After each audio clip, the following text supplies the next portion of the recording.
Hello! Salut tout le monde! On est à Bruxelles pour parler de la Friend Zone. On se balade avec Aaron. Les gars. Hein? Faut qu'il naisse. Voilà, désolé pour ce retard, on a eu pas mal de problèmes, dont 6 semaines d'hospitalisation de Désiré. Ouais. C'était vraiment compliqué, mais nous voilà. À ce moment-là, je sortais d'une relation hyper toxique, hyper malsaine, très douloureuse. C'était vraiment la catastrophe. Et donc, je n'avais pas du tout envie d'être avec qui que ce soit.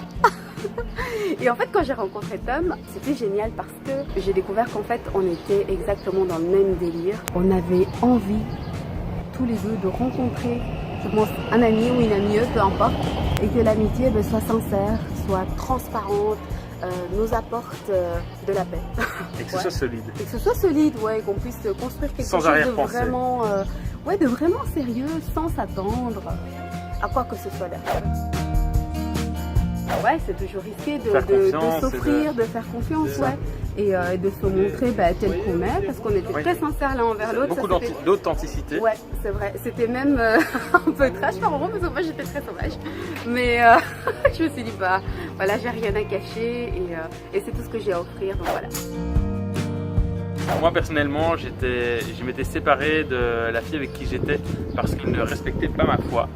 Et j'ai rencontré Désiré. Alors ça c'est le cadre dans lequel on s'est rencontrés. Et du coup quand on s'est rencontrés, cette idée de friend zone, pour nous ça a été la clé d'un couple solide parce qu'on a été authentique. Vu qu'on se disait de toute façon c'est pour être potes, autant qu'elle sache tout quoi. Voilà. Et donc donc pas pour consommer quoi que ce soit derrière. C'est ça.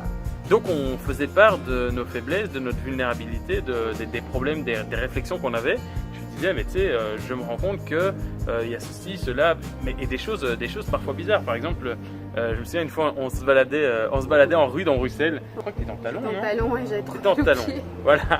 Et donc elle me tenait le bras simplement parce que c'est pavé là-bas. Et alors, et moi je me dis, tiens, il y a tous les gens qui sortent du cinéma en amoureux. Et si ça se trouve, ils vont croire que je suis en couple avec elle alors que c'est une super jolie fille et tout ça. Et là, j'ai senti un pic de fierté de me dire, oh, les gens vont croire qu'on est ensemble.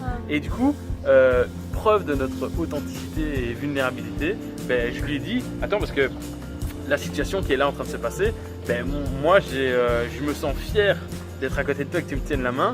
Et j'ai peur que la fierté amène l'idée de, tu vois, qu'on se fasse passer pour un couple et puis que ça finisse au coin de la rue et qu'on s'embrasse au coin de la rue parce que tout le monde s'embrasse quoi. Donc je lui dis ici là tout de suite je préfère que tu me lâches le bras si ça te dérange pas. Et alors j'avais peur qu'elle le prenne mal, qu'elle me dise que je suis vraiment un taré. Mais ça va, elle l'a pas. Non en fait quand je suis arrivée chez moi, qu'il m'a déposé, j'avoue que je me sentais un peu rejeté. J'étais là. Il a rejeté mon bras. Bon, on me dit pas non. Mais en fait, par la suite, quand j'étais dans ma chambre et que je réfléchissais, en fait, je me suis rendu compte que c'était vraiment, pour moi, j'ai pris ça comme une marque de respect et d'authenticité de sa part et ça m'a vraiment soulagée. Donc, j'étais en paix. J'étais en paix par rapport à ça. J'ai vraiment apprécié en fait qu'il soit vrai et sincère avec moi. Ouais. Voilà. Nos journées, on se voyait au parc. En fait, souvent, on se donnait rendez-vous au parc de Bruxelles. Et alors, on venait avec notre Bible, notre pique-nique, et on lisait la Bible, on discutait, on parlait de nos blessures du passé, on parlait de nos histoires. Très profond dans nos discussions. On faisait beaucoup de recherches sur les blessures, sur notre vécu quoi, pour pouvoir partager. En fait, on avait vraiment pas de tabou. C'est ça. Très sincère l'un envers l'autre. Ouais. En fait, ça faisait juste du bien d'être entendu et de partager sincère. des choses que j'avais partagées à personne d'autre d'ailleurs. Ouais. Mais je veux dire, l'ambiance était tellement belle et en tout cas personnellement, j'avais tellement confiance avec Tom parce qu'il se montrait tel qu'il était que j'avais vraiment aucun frein à parler de quoi que ce soit avec lui. Et ça c'était comme une thérapie pour moi. Ouais. Ouais, c'est ça. En fait, c'était vraiment un temps de thérapie. C'était vraiment drôle. Et pourtant, moi, j'ai toujours été contre les psys, contre les trucs comme ça. Maintenant, beaucoup moins. Maintenant, je suis ouvert. J'ai toujours pas été, mais j'aimerais bien un jour pour certaines choses. Et alors, je me souviens que c'était vraiment, comme une thérapie. On se voyait, on savait qu'on allait discuter pendant des heures de choses profondes. On voyait pas le temps passer. On lisait notre Bible. Enfin, c'était vraiment comme des gamins, comme c'était trop drôle, quoi. Alors qu'on avait 27 ans, 28 ans, et qu'on avait tous les deux été en couple, en relation longue durée. Enfin, je veux dire, on avait tous les deux eu un vécu qui ne justifiait pas d'avoir des vies de jeunes, je veux dire, enfin de petits jeunes qui se rencontrent. Et pourtant, en fait, c'était dans cette simplicité qu'on a pu construire quelque chose. Et un jour, je lui ai dit, je veux pas te faire peur dans ce que je vais te dire, mais la façon dont je conçois notre relation, c'est que c'est une amitié tellement solide et tellement pleine, tellement riche, qu'en fait, je n'aurais pas besoin de relations sur le côté. De relations amoureuses, aucune autre relation. Je ne suis sur aucun truc de rencontre, je ne recherche personne d'autre. Notre amitié me suffit. Vraiment, notre amitié, pour moi, je pourrais avoir ça toute ma vie et n'avoir besoin de rien d'autre. Ouais. Alors, elle m'a fait une tête bizarre.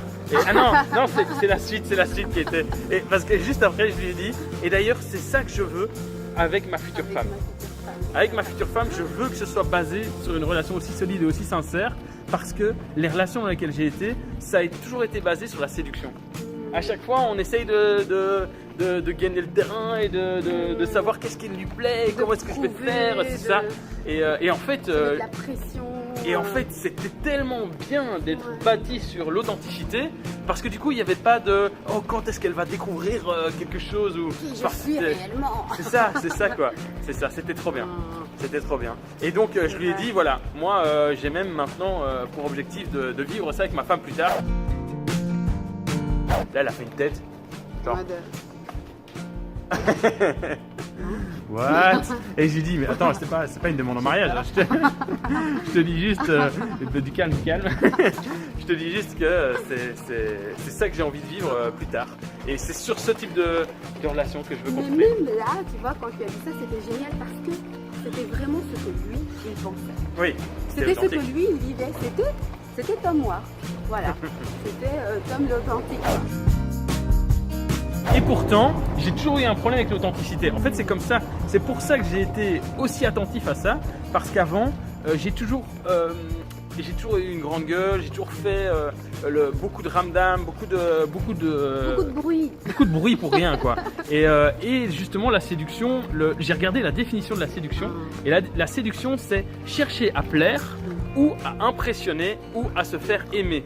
Et en fait, ça définit toutes les relations que j'ai eues. Avec les filles, je cherchais à plaire. Avec les gars, j'essayais de les impressionner. Et avec les plus vieux, j'essayais de me faire aimer parce que ma mère est décédée, parce que plein de trucs, je me disais, tiens, c'est important d'être en relation avec des personnes plus sages et tout ça. Et donc, au final, la séduction définissait toutes mes relations. J'avais vraiment un problème avec ça. Et donc, je faisais très attention à ne pas séduire et à être authentique. Donc, je voulais juste encourager, si tu penses pas que tu pourrais être authentique, eh bien, tu peux l'être en fait. Il suffit de le décider. Parce que moi, je l'avais jamais été avant Désiré. Il n'y a personne qui m'a connu authentique comme Désiré m'a connu. Et on s'est rencontrés, on s'est mariés moins d'un an après. On en s'est mariés 9 mois plus tard. 8 mois et 3 semaines, j'ai calculé. Ouais. Et donc, on peut être authentique, construire des choses hyper solides. Et voilà, maintenant, c'est pas pour ça qu'on a pas eu de galères. On a eu une tonne de galères. On est en train d'écrire un livre sur toutes les galères qu'on a vécues parce qu'on a eu beaucoup de combats. Mais voilà, au moins, c'est authentique, c'est entier. Et on voulait vous inviter à ça. Et en fait, je me rends compte que vraiment... bâtir une relation on ne savait pas à ce moment-là qu'on était en train de bâtir sur notre future relation amoureuse. Non, c'est ça, c'est clair. Quand je pense à aujourd'hui, avec le recul, tout ça, je me rends compte qu'en fait, ce qu'on a réellement, c'est ce qu'on a construit au début. Et c'est ce qui nous reste de mieux, c'est notre authenticité, c'est notre amitié. Parce que dans l'amour, et même quand tu es marié, quand tu as des enfants, tu es dans le train de la vie, tu as tes problèmes, oui, tu aimes la personne, mais tu sais, quand tu te disputes et que tu reviens, ce qui te fait revenir, c'est cette affection que tu as pour l'autre personne, ce respect et cet amour que tu as construit. Et en fait, c'est vraiment, c'est plus que de l'amour homme-femme, c'est vraiment un amour d'amitié profonde et solide. Ouais. Et ça me rappelle ce qu'on a construit dans le passé en fait. Ouais, ouais. Tu vois, c'est revenir aux bases. Ouais. Donc voilà, c'est là que je me dis on a bien fait. Et on ne savait pas. On savait pas. On savait pas. Et en fait, si on n'était pas sortis ensemble, ça aurait été quand même une grande plus-value de faire ça parce qu'on aurait construit une amitié solide qui aurait pu servir pour toute notre vie. Donc c'est pour ça qu'on se disait qu'on voulait faire une vidéo sur la friend zone parce que ça peut te servir dans ta vie, cette idée de friend zone, et je pense que c'est la bonne façon de concevoir les relations, c'est d'éviter la séduction et de chercher l'authenticité parce que tu as tout à gagner. Soit tu vas construire des amitiés solides, soit tu vas construire une relation solide qui va se transformer en amour, et voilà, c'était ce à quoi on voulait vous inviter dans cette vidéo. Voilà, Donc, voilà la vidéo de comment on se friendzoner mutuellement. Voilà, soyez en paix, partagez cette vidéo pour la faire connaître et pour relancer la chaîne. On va recontinuer à faire du contenu. On va faire du contenu tout de suite d'ailleurs, on va faire tout de suite. Et on va bientôt avoir un bébé, donc on aura peut-être encore une pause, mais on va essayer de continuer à mettre du contenu. On lâche pas. Merci. Merci beaucoup. Soyez en paix, bonne journée à tous. À bientôt. Salut.